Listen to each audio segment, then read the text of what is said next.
Leadership of the Youth Council has passed a vote of confidence on the commander of Operation Safe Haven, Major General Abdullsalam Abubakar, following new measures taken to tackle the recent challenges of insecurity bedeviling some communities in the state.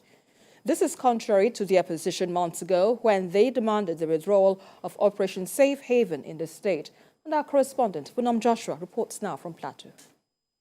The recent invasion of communities in Plateau State by suspected militiamen resulted in the loss of many lives and the destruction of several properties. The tactics employed by the Special Task Force Operation Safe Haven, deployed to restore normalcy across crisis communities in the state, had been a subject of criticism for years. A few months ago, the leadership of the Plateau Youth Council took to the street of Jos, protesting and demanding the immediate removal of the operators of Operation Safe Haven in the state, citing that the troops are not responding as expected to crisis in the state. Major General Abdullsalam Abubakar is the general officer commanding the 3rd Division of the Nigeria Army. He doubles as the commander of Operation Safe Haven. The non-kinetic approach he has introduced in recent times to resolve the incessant attacks on the affected communities is now yielding positive results. And I want to salute particularly the new GOC and commander of the STF who came and demonstrated professionalism and didn't stay in the air-conditioned office of his office in Rukuba.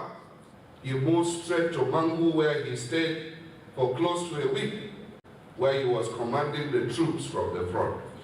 The leadership of the Plateau State Youth Council and that of the Birom Youth Molders Association have passed a vote of confidence in the performance of the troops of Operation Safe Haven in their recent efforts in tackling the insecurity, disturbing the peace of local communities in Mangu, Riom, and Barkiladi Council areas. What we had expected of a commander STF, he came and he started doing even more than.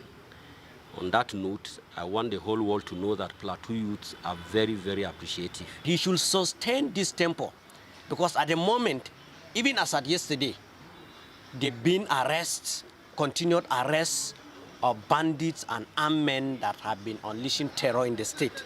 Today, whoever will dare call for the removal of the GOC will have Plateau youths to contend with. The Plateau Youth Council is appealing to the Defense Headquarters to allow the present commander of Operation Safe Haven to continue with the good work before redeploying him to another place. Joshua, TVC News, Jos.